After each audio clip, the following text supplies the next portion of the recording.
ಮತ್ತೊಮ್ಮೆ ತಾಯಿಗೆ ವಂದಿಸುತ್ತಾ ಪೂಜ್ಯ ರಾಮಪ್ಪಾಜಿಯವರ ಪಾದಾರವಿಂದಗಳಿಗೆ ನಮಸ್ಕರಿಸುತ್ತಾ ರವಿಯಣ್ಣವರಿಗೆ ಮತ್ತು ವೇದಿಕೆ ಮೇಲಿರ್ತಕ್ಕಂಥ ಎಲ್ಲ ಗಣ್ಯರಿಗೆ ವಂದಿಸುತ್ತಾ ಮಲೆನಾಡು ಸೋಲ್ಜರ್ ಕೋಚಿಂಗ್ ಸೆಂಟರ್ ನಂತರ ಈ ಒಂದು ತರಬೇತಿ ಕೇಂದ್ರ ಈ ಸಂಸ್ಥೆ ಕೂತ್ಕೊಂಡಿದ್ದು ತುಂಬ ಹೋಮ್ವರ್ಕ್ ಮಾಡಿ ತುಂಬ ಪ್ಲಾನ್ ಮಾಡಿಕೊಂಡು ಸ್ಕೆಚ್ ಹಾಕ್ಕೊಂಡು ಶ್ರಮಪಟ್ಟು ಹಣವನ್ನು ಸುರಿದು ಇನ್ನೇನೋ ಮುಂದಿನ ಆಲೋಚನೆಗಳನ್ನು ಇಟ್ಕೊಂಡು ಇನ್ನೇನೋ ದೊಡ್ಡ ಗುರಿಯನ್ನು ಇಟ್ಕೊಂಡು ಮಾಡಿದ್ದಲ್ಲ.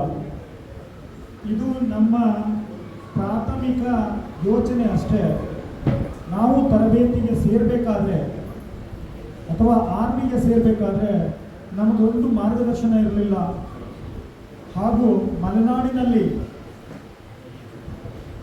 ವಿಷಯಗಳು ತಲುಪೋದು ಕಷ್ಟ, ಇನ್ಫಾರ್ಮೇಷನ್ಗಳು ಮಾಹಿತಿಗಳು ತಲುಪೋದು ಕಷ್ಟ.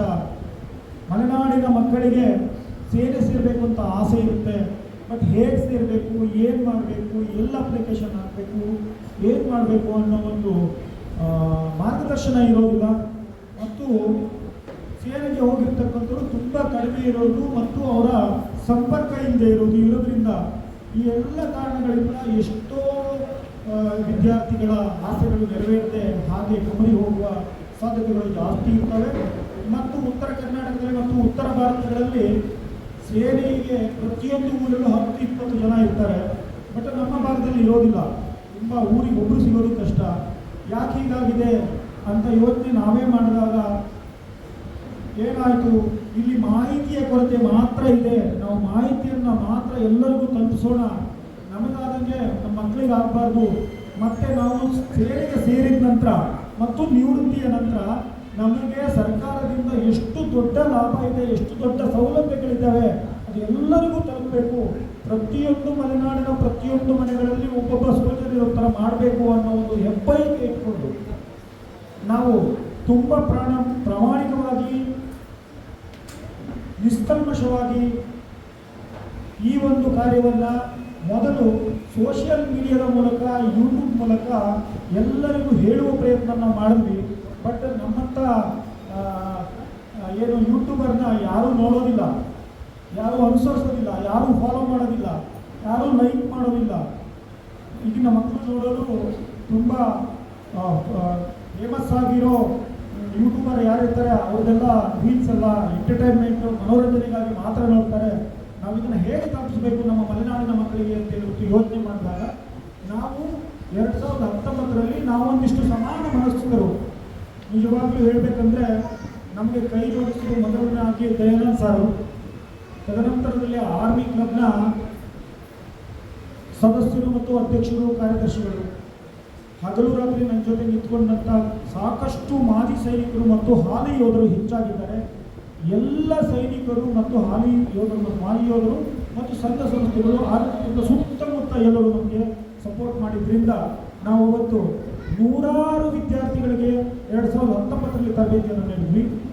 ತರಬೇತಿಯನ್ನು ನೀಡಿದ ನಂತರ ಸುಮಾರು 26ಕ್ಕಿಂತ ಹೆಚ್ಚು ವಿದ್ಯಾರ್ಥಿಗಳು ಆರ್ಮಿ, ನೇವಿ, ಏರ್ಫೋರ್ಸ್ ಹೀಗೆ ಸಾಕಷ್ಟು ಸೇನೆಯ ವಿಧಗಳಲ್ಲಿ ಈ ಒಂದು ಸರ್ವಿಸ್ ಮಾಡ್ತಾ ಇದ್ದಾರೆ ಅನ್ನೋದಕ್ಕೆ ತುಂಬ ಹೆಮ್ಮೆ ಆಗುತ್ತೆ.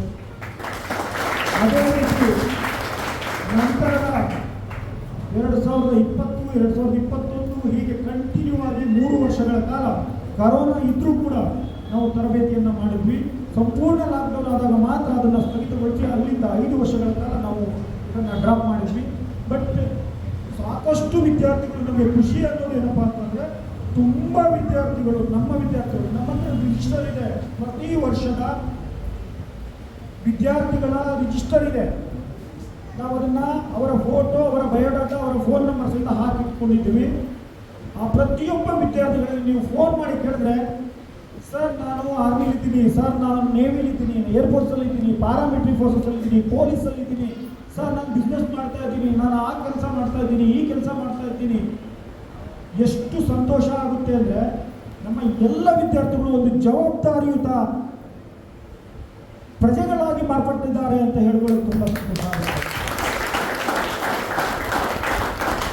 ಇದೆಲ್ಲವನ್ನು ಸೂಕ್ಷ್ಮವಾಗಿ ಗಮನಿಸಿರ್ತಕ್ಕಂಥ ನಮ್ಮ ರಾಮಪ್ಪಾಜಿಯವರು ಮತ್ತು ರವಿ ಅಣ್ಣನವರು ನಾನು ಯಾವಾಗಲೂ ಇಲ್ಲಿ ಭೇಟಿ ಕೊಟ್ಟಾಗ ನಮ್ಮಲ್ಲಿ ಒಮ್ಮೆ ಮಾಡಿ ಎಲ್ಲ ಖರ್ಚುಗಳನ್ನು ನಾವು ನೋಡ್ಕೋತೀವಿ, ಸಾಕಷ್ಟು ನಮ್ಮ ಭಾಗದ ವಿದ್ಯಾರ್ಥಿಗಳಿಗೆ ಇದು ತಲುಪಲಿ, ಎಲ್ಲರಿಗೂ ಉಪಯೋಗ ಆಗಲಿ ಅಂತ ಹೇಳಿದಾಗ ನಾವು 5 ವರ್ಷಗಳ ಕಾಲ ಇದನ್ನು ಕಾರಣಾಂತರಗಳಿಂದ ಮಾಡೋಕ್ಕಾಗದೇ ಇರೋದ್ರಿಂದ ಹಾಗೆ